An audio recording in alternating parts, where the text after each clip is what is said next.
What is good, Fin Nation? What's good? We had to bring the pitties back for this one. The Miami Dolphins have officially made that boy Vic Fangio the highest paid defensive coordinator in the NFL. It is officially wrapped. Let's go, baby.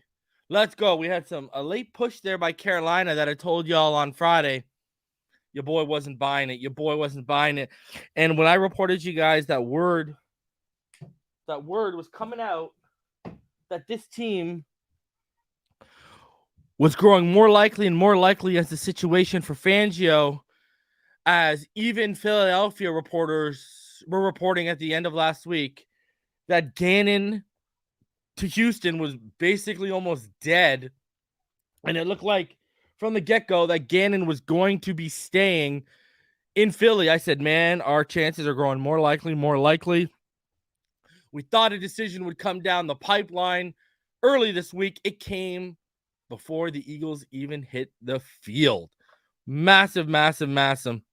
Expect Jordan Poyer with this hire, Logan. Actually, honestly, bro, dude, I don't think so. Jordan Poyer, no. If you want to know who I think he's going to be, I think he's going to be going for Jesse Bates.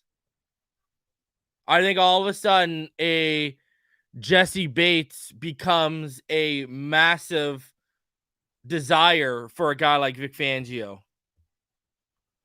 I think that's a name that you definitely need. And another name that could be a bit cheaper that I think all of a sudden becomes a priority is a Von Bell. I think Von Bell might be another name to potentially watch as we go here. So Jesse Bates and Von Bell are two names that I think make a lot of sense. Now, on top of this, the linebacking core is going to be rebuilt. You know, I think guys like Levante David, I think guys like Tremaine Edmonds, I think they all make sense. I think there's a Kareem Jackson makes sense, kills. Fangio had him already. But I think all of a sudden Jesse Bates would probably be the top target. If we're going to spend money on a safety, Jesse Bates would probably be your top target. Here. Jesse Bates I talked to a defensive mind connected to the team after the Fangio firing, and those are two names I was given. Jesse Bates and Von Bell. Logan said, "Oh, nice. Didn't even think about them. Good thinking." Hey, bro. Hey, brother. I let someone else tell me that. I just told y'all. I talked to someone connected to the team, and those are two names I was given right after the fact.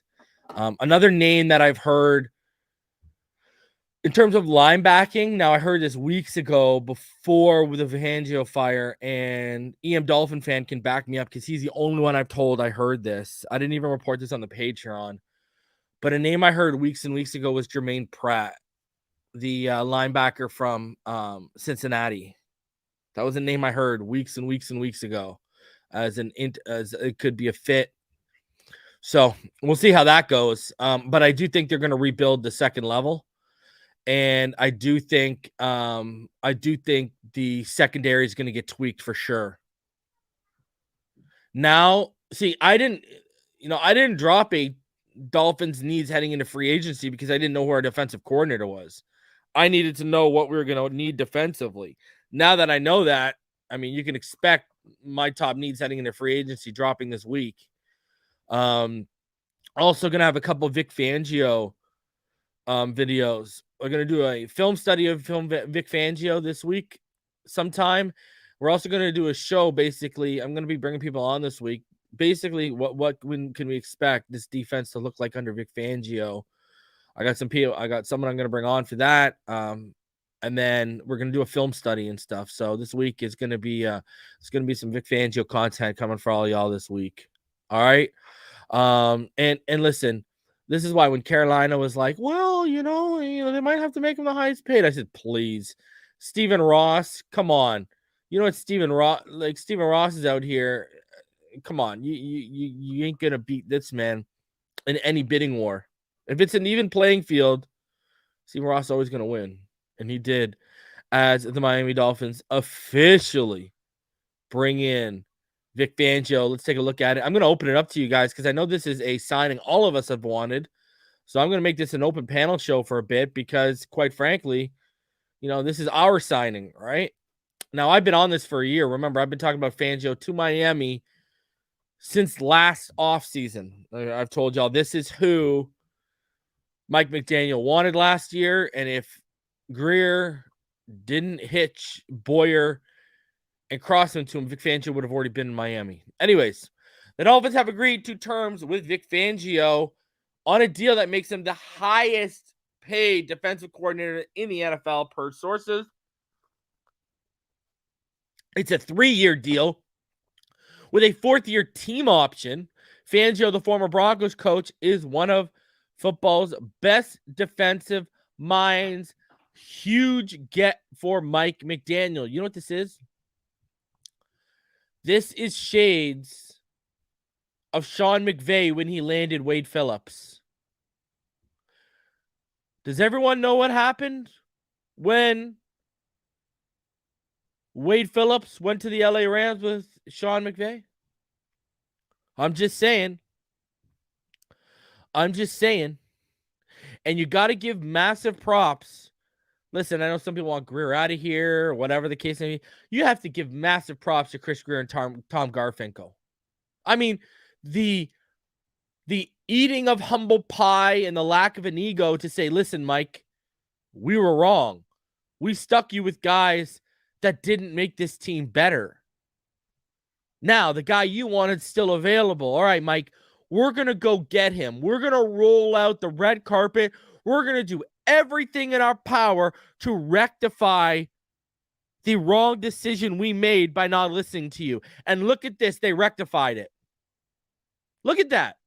You have got to give absolute props to Chris Greer and Tom Garfinkel for admitting they were wrong, but not only admitting they were wrong, going extra ham to right that wrong for the person who was right all along. That's an absolutely, that shows a lot of character to me. I ain't gonna lie, that shows a lot of character to me. That really does. We can say what we want about Greer's draft. I saw people trying to crap on the 2022 draft class today. I saw people are you crazy? Tua Tagovailoa played at an MVP level this year. Robert Hunt can show you can be a starting right guard or starting right tackle in the NFL. Raekwon Davis, starting nose, going to be even better in this defense, guys. He's going to be even better if you put him as an interior in a 4-3. Watch out. Raekwon could take a leap under Vic Fangio. I really, truly believe that. Okay, Brandon Jones is in that draft class. Right? One of the best blitzing safeties in the NFL. Now, Brandon Jones might be in a little bit of trouble, and I've been warning about you guys this for over a week now. He might be in a little bit of trouble, and he might become package specific because of his coverage skills or lack thereof. But I don't know, people out here taking shots at that 2020 class. Man, we still got some legitimate starters out of that. So I don't know what people are crying about. And I'll go even further on that. We were the only ones who got anything out of Malcolm Perry in that class. Right? We're the only ones who got anything out of him. And Tua was the only one who got anything out of him, to be completely honest with you. And you got to count Lynn Bowden as part of that class. And look at what Lynn Bowden did for us with Tua. Just saying. Man, this is massive. This is massive. We're going to open it up to you guys in just a second here because I'm going to tell you this right now. Someone asked me today, Reason, what does this mean for the Dolphins? Like, what do you see? I think this we're a championship contender. I think automatically this makes us a championship contender. Because I'm going to tell you this right now. Even with the 27th run game, if we would have had the number 2 passing offense like we did after the Packers game, if we would have had a top 10 scoring offense and we would have had a top 5 total offense like we did. You mix in with a defense that wasn't poor situationally, that I mean, man, the sky would have been the limit this year. Do you know what we would have done if Fangio was already in place as DC? If they would have listened to Mike McDaniel last offseason, our defense would have been better this year, even with the injuries. We actually, we I don't think we would have lost. I don't think you want me to hit you with this. I think we would have swept. I think we would have swept the Buffalo Bills, including the wild card, had Vic Fangio been the DC for us this year. I'll go even that far. I'll say that. I got no problem saying that. Because I don't think we allow 32 in Buffalo in week 16. I don't think we allow over 30 at all in either of the last 2 games. I don't think they make that 3rd and 17 in week 16 that leads to a touchdown before half. I don't think they're converting 3rd and 9 or whatever it was. Like, I don't even think the Chargers are converting the way they were on 3rd down against us. I think this is a very, very different season if Vic Fangio is in place already. And I think they realize that. And that's another reason why they rolled out the red carpet. A lot of things went wrong, but that was something that was under Greer and Garfinkel's power last offseason. They could have listened to Mike McDaniel.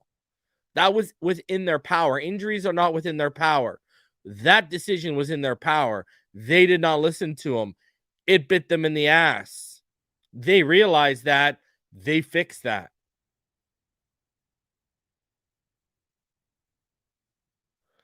And Samuel says reason that run game didn't have the run game was starting to get going by the time we got to the playoffs. The run game was starting to get going, right? Now, what hurt was when Mostert got hurt, because Mostert through that losing streak was arguably one of our best players, arguably the best player on offense. So, man, I think that second level is going to get fixed. I think we're going to tweak the secondary. Front's going to be left alone. And I think you rebuild this offensive line, and holy boy, we're rolling. We're rolling. We are rolling. And I'm going to tell you this much. Miami Kid J says maybe Fangio. I think that's done, brother. Byron, it's done. I wouldn't hold my breath on that. You know what I mean? And if you are going to hold your breath on that, you might as well go underwater and go snorkeling or something like that, because at least do something with your time while you're holding your breath, because it's going to be a long time. I think Byron's gone, brother. He showed the hand. We showed the hand. We showed our hand, man. He knew what the play was. He knew we were moving off of him, and he knew we were getting J.C. Jackson.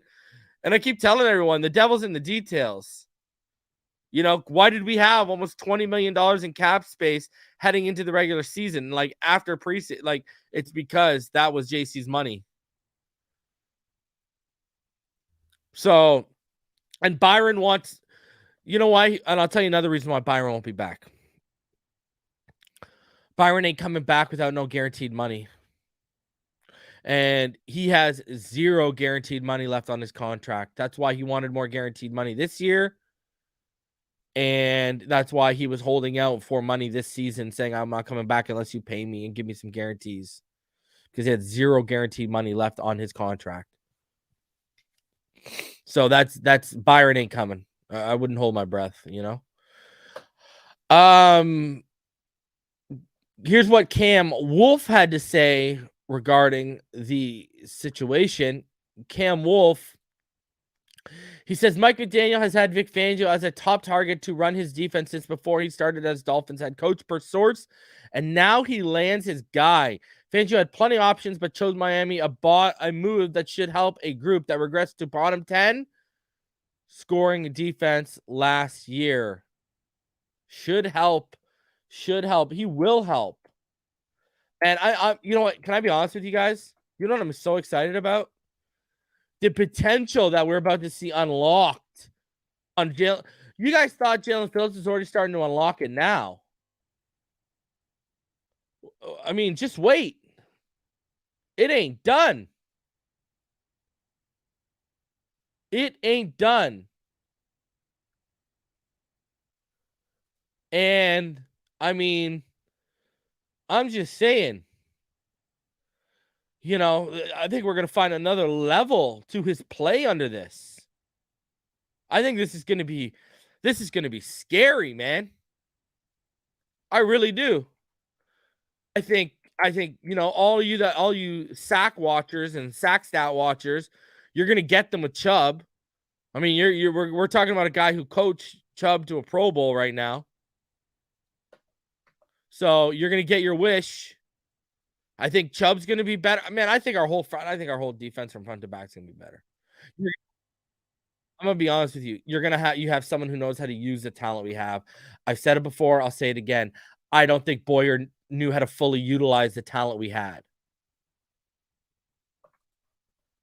I really don't think he knew how to use it, especially that pass rush.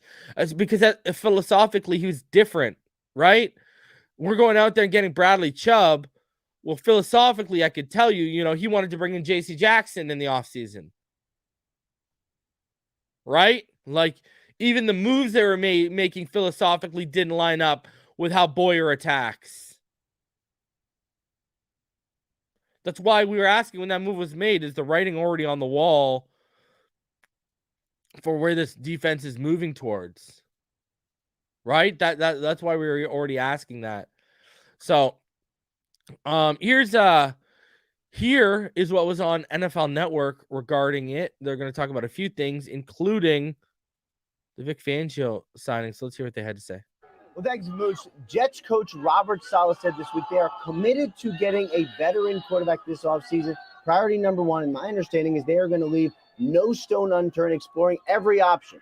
That starts with Derek Carr, probably the first quarterback, guys, to get traded just based on his mid-February deadline for his fully guaranteed money. So obviously we will be keeping our eye on that one. Another one, of course, thanks in part to Nathaniel Hackett being hired as their OC, Aaron Rodgers, whose team will trade him, my understanding is, if in fact that is what he wants. Rodgers has not said, is he going to retire? Is he going to play in Green Bay or want to play elsewhere? Some other options to consider. Ryan Tannehill, especially if he is let Ryan Tannehill go to the Jets, and please. A couple other veteran quarterbacks. Please.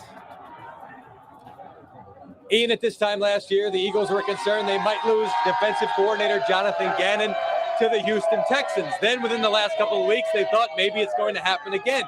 But both of you guys have reported DeMeco Ryans likely the guy in Houston. Well, that doesn't mean that Gannon's definitely coming back here. He is a candidate for that Denver Broncos. Denver really liked Gannon last year. Continues to get extended. Hasn't interviewed yet, but that could be coming up shortly. And Ian, you're also reporting that the Arizona Cardinals are showing interest in Gannon. So let's see where this goes with him over the next week or so. I know some folks have mentioned the possibility of Vic Fangio then coming in. If Gannon is gone, Fangio's got a number of options. We'll see what happens with him, Tom. Mike, the Colts are bringing in Packers special teams coordinator Rich Bisaccia on Monday for a second interview for their head coach. For John, second being Steichen of the Eagles. Brian Callahan, I'm told, have a while you just mentioned Vic Fangio. Some breaking news. The Dolphins, I'm told, have agreed to terms with Fangio on a deal that makes him the NFL's highest paid coordinator. He gets a 3-year deal with a 4th-year team option. The former Broncos coach, one of the best defensive minds in the game, now headed to Miami. A huge get for Mike McDaniel. Ian? Now, one of the names that Fangio had been linked with, Sean Payton, who still, as of right now, has a job with Fox and not yet with an NFL team, talked about his future this morning to the door isn't closed and said we will know more this week. Well, Sean Payton is interviewed with 4 teams, has not yet been requested for a second interview. There's been no ice bar. So there you go. They get into how Sean Payton is, all the chips fell in our way. Sean Payton unlikely to coach. Gannon, he's in limbo right now, right? Denver's interested but haven't interviewed him. Arizona's interested but haven't interviewed him. I mean, it just fell our way. I don't know what else to tell you. It literally just fell our way, and I hope Ryan Tannehill goes. Joe Purdy got hurt, huh? Damn. I hope he goes. Anyways, listen, let's open it up to all of you guys. And before we do, in case you did not know, we might as well show you and go over this, just in case you didn't know. Guys, even if Tom Brady were to return for the 2023 season, the Dolphins are not expected to pursue the quarterback they were linked to last year. Per sources, Miami is committed to Tua Tagovailoa. So there you guys go, in case you didn't know. Now, the article itself that this is connected to just talks about how he wants to return, and just goes into further how the Dolphins are committed to Tua Tagovailoa as their starting quarterback for 2023. Sources told Adam Schefter. Here, I'll show you guys so you guys can see it right in front of your eyes. Right here. The Dolphins, right there, are committed to Tua Tagovailoa as their starting quarterback for 2023, sources told Schefter, and we're pleased with his development this past season under first-year coach Mike McDaniel. So there you go. Dead in the water. No geriatric Brady is coming to the Dolphins. I think he's going to be going to Las Vegas for sure. He'll be going to Las Vegas for sure. We're right on schedule, man. All right, let's open it up to all of you guys and get your guys' thoughts on the signing. I'm dropping the link in the comments right now. Vic Fangio is now the highest paid defensive coordinator in the NFL. I'll be live tomorrow night. We'll be deep diving in terms of Fangio to this defense and what he brings to this defense. Besides that, we'll also be doing a film study later in the week. So we got a lot going on. We got a lot of content coming y'all way, and we'll be talking a lot of Fangio this week. And I'll also be going over the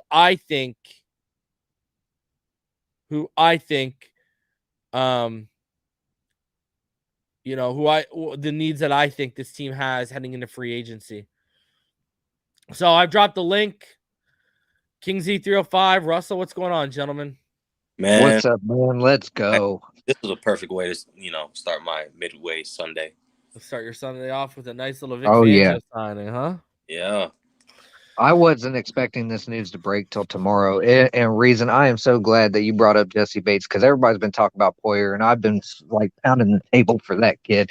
He's 7 years younger, and it makes more sense because you're pairing him with a young Javon Holland, and that will be a safety duo for almost the next decade. See, you know what? I feel like a lot of people didn't watch Javon Holland at Oregon because I don't know why people are worried about this too high shell stuff, because him and Verone McKinley were in too high shell a lot early on. When they played together, man, like they would run too high shells a ton at Oregon early in Javon Holland's career and even later on in it. And like, that's why one of the things that, I love Javon Holland coming out. He was, he was so versatile. You'd see him in the slot, you'd see him in the two high, you'd see him in the single high, you'd see them put him on a boundary, you'd see him get used everywhere. So I don't know why people are so worried about the two high. The two high to me should be more worrisome for people who are fans of Brandon Jones, not for people who are fans of Javon Holland. Shout out to CG14 Classified. He said, think how much McDaniel will grow as a coach by the time Fangio leaves as well. That's look at Pyro bringing the Changeli up here. That's been the whole point the whole time, right? That's why I've said you got to do what Flores never did. You got to bring in someone you can lean on that has head coaching experience. Now, Fangio doesn't have the most winning record in the world, but the guy has been through the ringer as a head coach. I mean, and now that we got him for 3 or 4 years, I expect Sean Desai, if he does not get promotion, I think he will be following here. And now I'm going to drop the name that I dropped last week before people started trying to take my stuff and run with it on Twitter. I saw all y'all. What I was told last week, and I was the first one to report this on Patreon, the 2 names I heard would come over with him are Sean Desai and Ed Donatrell. And if Ed Donatrell comes over, it's going to be interesting to see how that plays out with Sam Madison. Yep. Is Fangio's secondary guy. Yep. His secondary guy. And these are the 2 names I've heard that are going to come over with them, Sean Desai and Ed Donatrell. So we'll see how that works out. I expect them to come over. I think they're going to keep Sam Madison on staff because that was a McDaniel hire. So I think he'll just, he'll go ahead.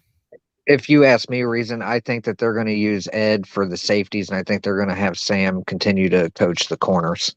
What about Pat Surtain, Senior? He's gone. He's at Florida State. Yeah, he took a college job. Yeah, he took a secondary coach job at Florida State. Miami kid Jay saying Fangio dismantled his rookie season so bad that he had to get benched. Go back, watch the tape. He dismantled Austin Jackson. Yeah.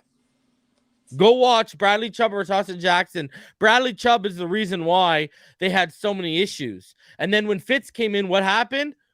They stopped sending the blitz. They stopped beating our offensive lineup, and Fitz had time to throw the football. Go back, watch the game, man. I know that game like the back of my hand. Pyro, Mike, what's going on, guys? What's up, chilling, man? We're Super Bowl bound. I gotta let the offseason play out before I say that, but I'm gonna tell you this early on. I mean, if we would have had him this offseason, we would have been playing in Kansas City, that's for sure. Yep. Oh, definitely. But that goes to show you. I don't think Tua would have been back, clearly, with what we've seen play out. So this is what we wanted. Which is crazy because, again, on the Patreon, what did I report a couple weeks ago? One of my sources literally told me there would be no chance of him playing against Kansas City. Right. And even I, in that report, said I didn't believe my own source. Literally, in my own report, it said, I don't know about that. And my source ended up being 110% right. So, yeah, it's the optics, right? It's now. It's not only that. I think they're taking their sweet ass time, bro. You know what I mean? Like, what's the rush? Yeah, of course. You know. I know people want to see him play in the Pro Bowl, but why? Who cares? Exactly, bro. So quick question for you guys. Do you think Danny Crossman's the next move to be made? Yeah. I think they moved on Fangio because he was starting to announce interviews. Yeah, I think they were prior. All their focus was on Fangio. Now that he's locked, they're gonna deal with the. You want me to do one better, Russell? I think they're gonna turn to Fangio and they're gonna say, "Hey, you got anyone in that Rolodex?" I'd like him to go around. He's been a coach. Yeah, he's been around. So yeah, I would do anything to get a hold of New Orleans and try to get an interview with Darren Rizzi and bring him back. He's one of my favorite special teams coaches. I love that guy. He was a man. Yeah, they should have kept him. Yeah, they should have, because we had one of the best special teams in the NFL when he was on Miami. But I think that was one of those cases where he didn't he interview for our job and then we didn't give it to him and he just dipped? Yep. Yeah, that's what happened. He interviewed and then he just dipped. Yeah, that happens a lot, right? Like, same way Campbell. Campbell did the same thing. He did. Well, yeah. Well, he was more understandable because at least he's the interim head coach, right? Yeah. Just way too early, right? Like Campbell was being elevated way too early. 392 of you in the room. Smash that like button. Subscribe if you're new. What do you guys think about what I've said about the safety situation with Brandon Jones? I agree. Yeah, I agree as well. But I think that Fangio will find a way to use him in certain packages, but he is not going to end up being a starter. I think he's going to lose that role. I'm thinking they still may blitz him and use him in the box in certain situations, but he's going to be a situational player. So I don't know how that pans out. He's going to be used like how we use Baker situationally with blitzes, and that's the question I have for you guys is what happens with Jerome Baker? They can't afford. We don't have enough bodies. That contract, bodies, bro. Get out of here. Yeah, we don't have enough bodies. I think they're going to keep him. That's what I figured too, but I've been hearing people saying that he doesn't fit this scheme and that we're going to have to move off of him, and we saved $9 million in cap by doing so. Well, he didn't fit the 3-4, but he's starting to he got better every year in the 3-4. Right? Yeah, 9-4-3 will linebacker. That's exactly what he is. But that's what I think, man. I just think we're gonna phase him out, playing through the contract, and once the cap hit isn't too much, the debt cap, then we'll just cut ties with him once we build enough depth back. Yeah, because we already got him to restructure, right? People forget we already got him to restructure once. Yeah. Yep. Once. Yes, we did. Right? We already got him to restructure this season. Can't do it again. Yeah, I don't know. I don't think he's going to restructure again. I don't think he's going to. Can't. I don't think you're allowed. Yeah, I think once you've restructured a player, you can't restructure him twice within a certain time period. Yeah, I think he's going to be back. Jerome Baker. I mean, we have no depth, and he's gotten better every year outside of what he's made for. So I think they're going to keep him. No, we're almost done calling out the last of them. Now, goodbye, Noah Benogany, though. All right. Thank God. Get him out of here. I don't want to hear no one say that he's going to save him. I don't want to hear no one say, well, Fangio's going to save Noah Benogany. Because another interesting thing you could do at safety, if they don't want to spend the money, you could try Needham. Yes. I thought you were going to say Noah. My bad. No. The only thing Noah's going to be the safety of is he's got to safely keep the Gatorade guarded. That's other than that, he's done, bro. Safely, Noah's done. Safely package those fries into the container. That's what he can do. Yeah, well, he's gonna hand out everyone's towels when they get out of the shower, bro. He's gonna be standing outside the shower with a thing of towels, just handing them to them when they walk out. Well, considering that they're probably moving off of Byron, and with X's health concerns and the fact that Trill's coming back off of an injury, do they move off of Noah because of depth? Yeah, they will. Yeah, they keep X. Bro, I know they'll keep What do you X, mean because of depth? But what do you mean because of depth? End of the season, we needed all the depth we could get, and the guy was inactive every week, bro. That's true. We need and we do I have told everyone what the deal was. and... No one wanted to listen to reason, and I told all y'all what the deal was. The writing was on the wall last year for me when this guy couldn't crack special teams. Listen, when you are a coach, and this is from a guy who's never been a coach, maybe I should be a coach, but from a guy who's been coached in this game, when you have young players, right? Look at it as if you're a junior. Well, I don't know what you call it out there in the U.S., but out here when you're in grade 9 in high school, you're a junior. All right. A lot of junior players out here, well, at least when I was in high school, you didn't play. Like you didn't start unless you were something special, and you didn't start till grade 10, really, right? And what would they do? So, like for me in grade 9, right? When we were blowing someone out, I would go in, all right? And then I took the starting job in grade 10, but in grade 9, I would go in and I would start. Other guys, what would they do? Throw them on special teams. If we can't get you to play, we can at least find a way, because all you got to do on special teams is run down the field and make the tackle, right? Yeah, pretty fucking easy, huh? Or cover. Yeah, open the lane for a kicker, exactly, for the returner. right? Yeah. No, I'm talking about like kick coverage, right? So Yeah. So it's the same thing when you get to higher levels in terms of if I cannot find somewhere to get you on the field, but you are someone I've invested in young, I will find, unless you're like a lineman, like a 350-pound offensive lineman, I will find somewhere for you, and it will be on special teams. And even sometimes linemen find themselves on special teams. But I will get you a spot on special teams, especially with Noah Benogany's traits.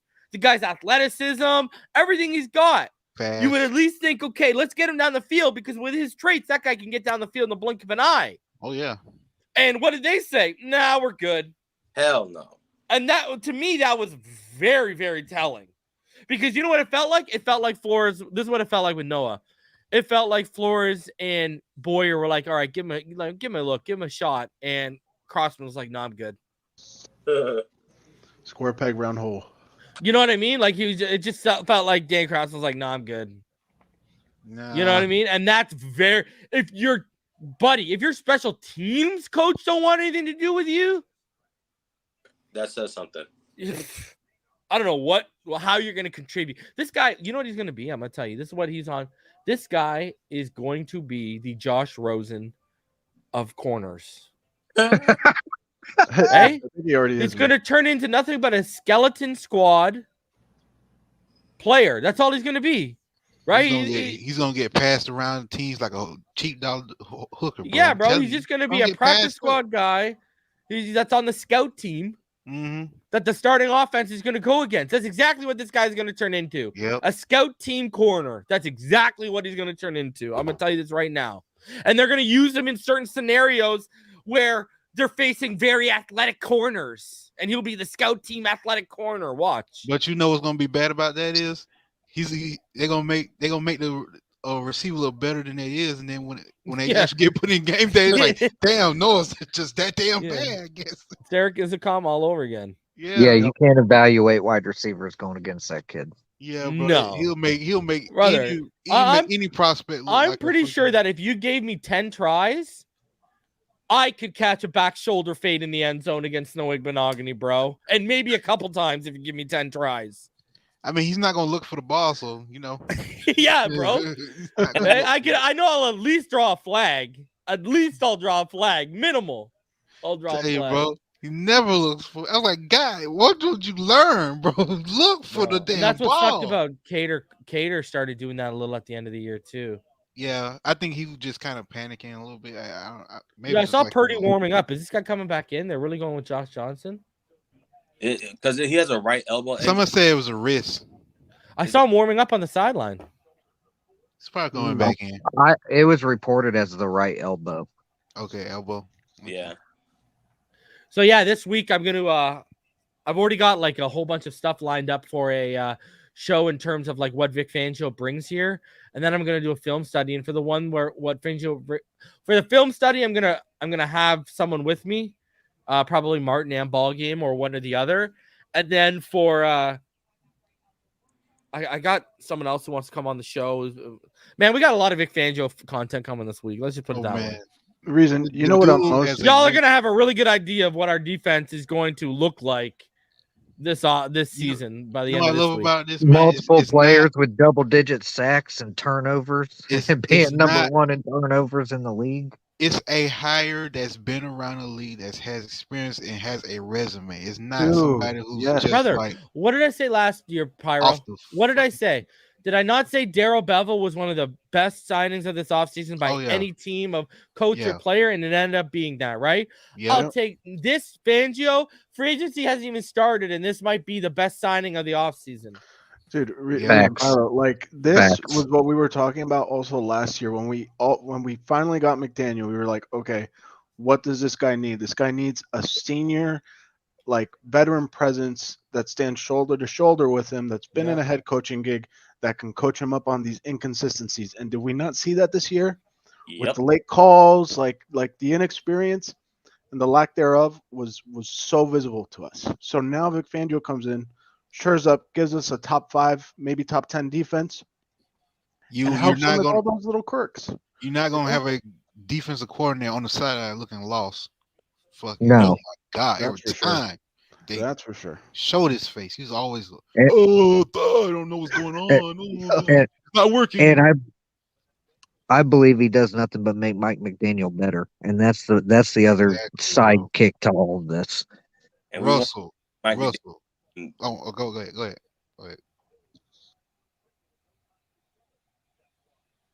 Who's talking? I was gonna let the guy finish because he. Oh yeah. Yeah. Go ahead. I'm done. Well, so okay. Well, I was just trying to say that, just to add on to what Russell was saying, that head coaching experience is very important. I really, you just can't unappreciate that, because right now he, like you guys said, he's gonna bring in and say, "Hey, I've been through this. You got to get the play call, or like at least before 20 seconds has expired." You know, he's gonna give Mike McDaniel some pointers. I just love that the experience you would never see Flores do this, man. Mm-hmm. The polar opposite of what Flores would do.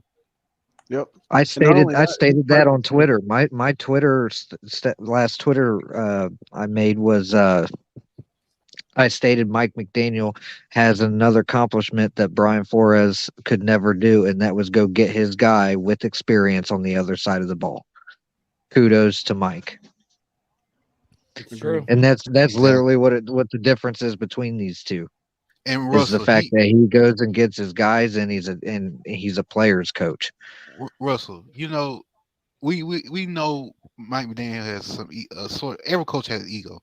But for him to say, come into this job and say, I need some guys that know what the fuck they're doing, and to stay and to stick with that, hey, I want this guy I'm gonna go after him. I'm do everything in my power to get this guy because he has experience. And he will tell me and he tell everybody on this staff what to do. I think this is that takes the organization believes in Mike McDaniel, and Mike McDaniel's got the balls to do what it takes to get the job done. He did everything he said he would do. He turned around the offense, even without fixing the run game, and he turned around Tua Tagovailoa. Yes. Yep. That's the biggest thing. Are there things he needs to work on? Absolutely. But that's going to be a lot easier now that Vic's here. I got to say, shout out to the South Floridian media, too, because they've been dragging Pro Football Talk today over the Brady stuff. Like, I don't know if you saw what did you guys see what Barry Jackson said? No. Barry, okay, first of all, look at what David Frona's tweeted here. I was just reading this while y'all were talking, and I started laughing my face off. Check this out. Bro, Barry's a savage, bro. Bro, Barry is not joking around. This is what David wrote. Check this out. He's like,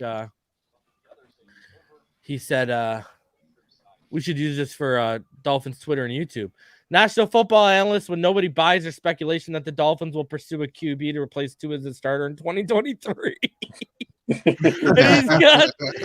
he's got Braun out here. These are these are all the Tua haters on exactly YouTube and Twitter and Facebook right now, bro. Yeah. We ain't going Brady, man. We're gonna get guys. Brady's in Miami. He's in Miami. That means he's gonna be a Dolphin. And no, he lives here and his family lives here. It's common freaking sense. And honestly, Brady's going to be 46 years old. He's declining. You can tell. And I'm sorry. Right now, I think a healthy Tua is better than Brady. I'm going to say it. I agree. Look at what he said. Look what Barry said. Greer announced Tua is their 2023 starter 2 weeks ago. Not sure why this is being discussed nationally today. Also, did anyone see them both play this season? Because look at Adam Beasley said from even without baggage of Brady Dolphins, Tua's better at this point. Even the South Floridian media is saying Tua's the better option. And look at Barry. Did anyone actually watch these guys play this year? That's my thing, bro. Listen, sure, did Brady have a crap offensive line? 110%. But guess what? So did Tua. White started ascending as a running back. Yep. Godwin only missed a little bit in the first half of the season. You had all your weapons. Yep.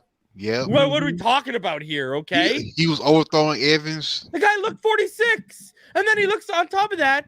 He looks like he's turning into like a Ken doll or something. I don't know what's happening to his face.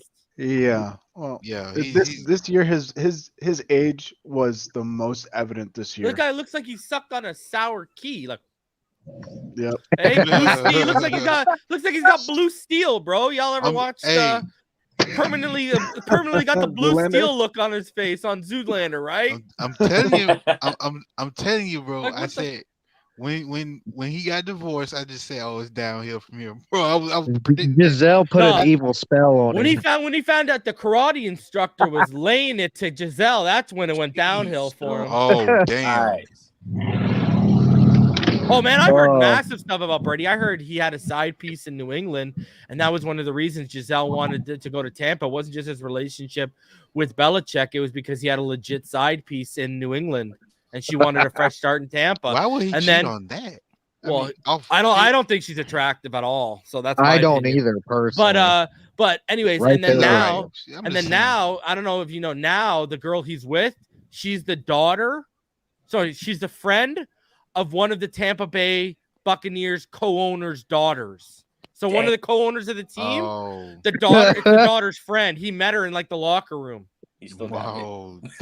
Yeah, apparently from what I understand, he's an absolute animal. So I got I don't know. So and Giselle, she ended up getting she's getting piped by the taekwondo and the kid's taekwondo instructor. Karate instructor, whatever. Yo, Reason, what talent, like, player personality? Bro, I like how you laugh because I'm just like nonchalant and cash about it, eh? Like you just give. You got me dying. Days of our lives over here with Tom Brady. Oh, dude, I'm just happy now. McDaniel What's up? I'm just happy McDaniels can say, okay, defense, do your thing. I'm just worried about offense. That's it. Well, that's already what he was doing, right? He was already doing that. Duke Riley had already told Barry Jackson this year that he'd basically he wouldn't even pop his head in. And that was the big difference between him. Wow, that almost got blocked. That was the big difference between him and Flores, right? Was Flores would at least pop his head in, but sometimes he'd also take over situational play calling, right? And now, so that right there told us back then and that how important it was to find an experienced defensive genius with head coaching experience, because you need to have someone you can trust that I can be hands off with. Exactly. You know, we are basically a team with 2 head coaches, one for offense, one for defense. Yep. And that's just the way it needs to be run. And just to add on to that reason real quick, that really inadvertently exposed Boyer. He's like, hey, I ain't one doing nothing. I ain't had no input in here. He's the one that was. I gave him everything. I stayed out of it. Yeah. Well, remember what I said last offseason, right? When I talked about how McDaniel wanted Fangio, but he was stuck with Boyer. I said it actually kind of works out for McDaniel. Remember last offseason, what did I say? All McDaniel needs to do is make the playoffs and turn this offense around, and then he can walk into Ross's room office and say, hey, I did everything I said I was going to do. Now are you guys going to listen to me, and I can fix the defense to where I want to?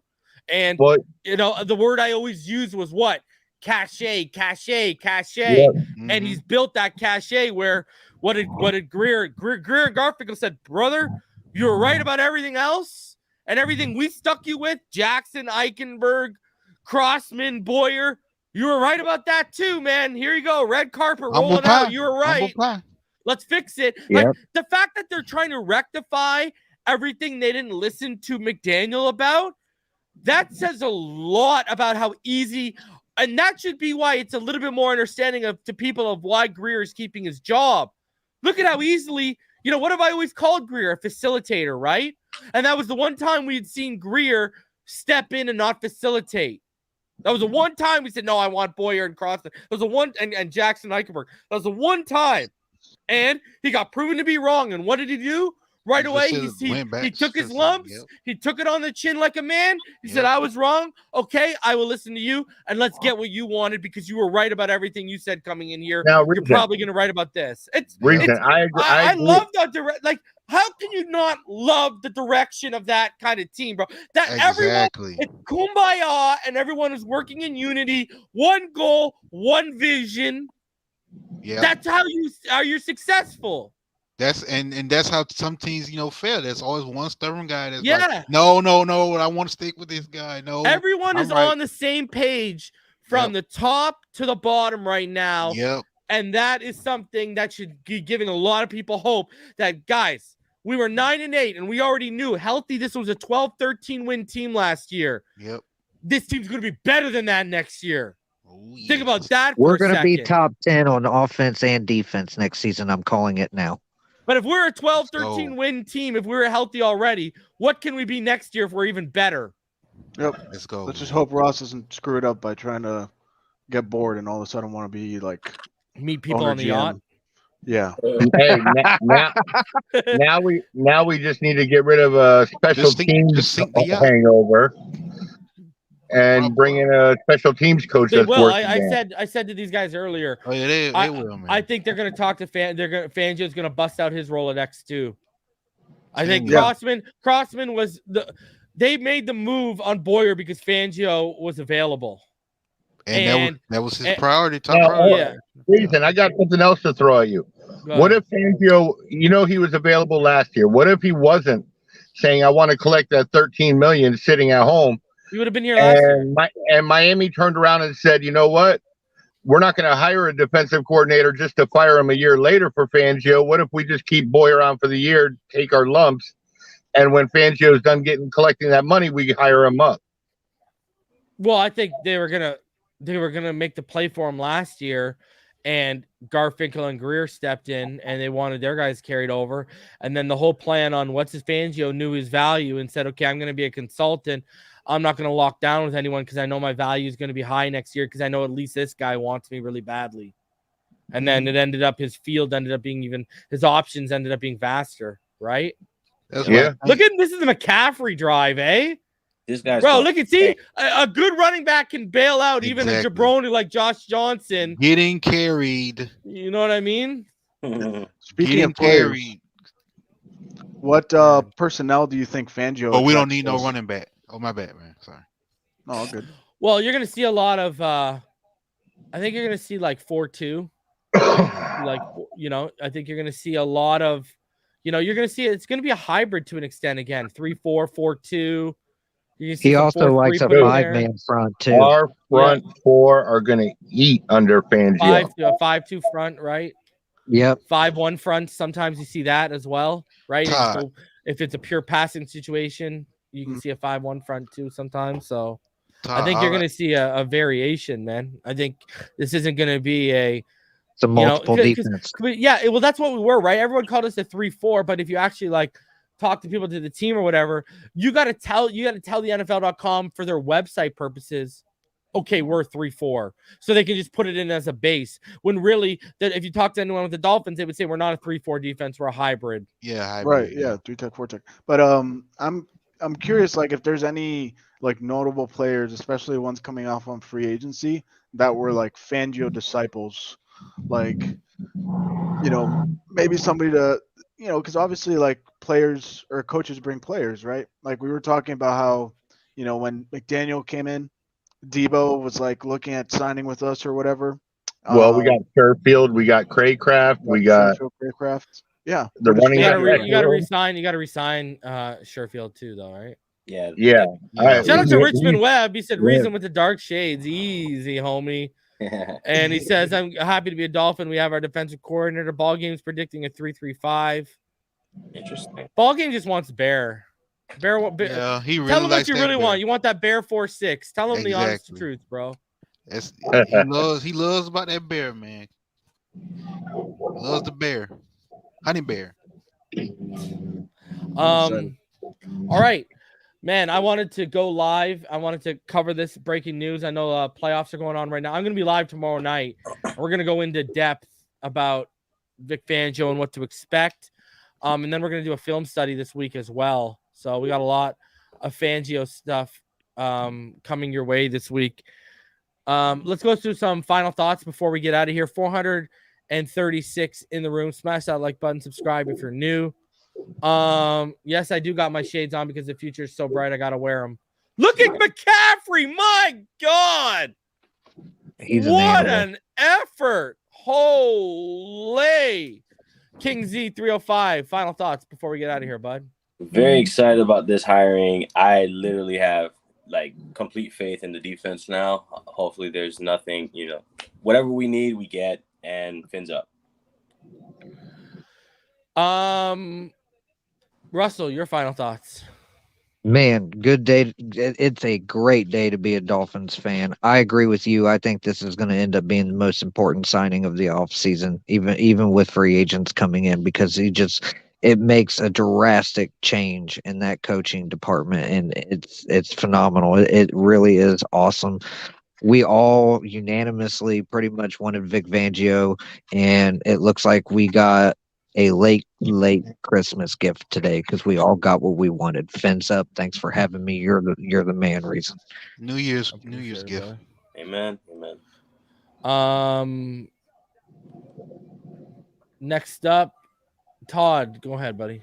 Hey, I'm just hoping now we get that guy Desi to be our safeties coach. Yeah, I think Desai. I think that'll fall in perfect. But you know how happy I'm going to be next year, not going, oh, shit, we have 3rd and 19. They're going to get it. Yeah. Hey, prevent on 3rd and goal. no more piss poor tackling either. Hey, fins up.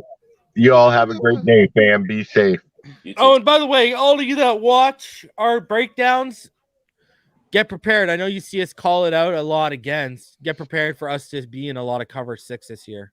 Let's go. I'm okay with that. Right? Like what I said when I talked about the 4-2. They love the 4-2-5, cover 6. That's his basic coverage right there. Right? And usually it's 2-4. 2 to the left, 4 to the right. So cover 2 to the left, cover 4 to the right. So that's basically a lot. We're going to do 4-2-5 A lot of cover 6 this year, right? This is it's going to be interesting to see how it works out, man. But we'll get into all that stuff tomorrow night. We'll break it all down for y'all tomorrow night. Pyro, your final thoughts. Ladies and gentlemen, we have finally been cleansed of the Flores regime. Hallelujah. No, Yeah. we still have Crossman. Oh, he'll be gone. He'll be out of here. Not much longer. Yeah, not much longer at all. Is that all you got to add, Pyro? Yeah, Pyro, man, you out your hole? All right. Pyro, you coming out the hole?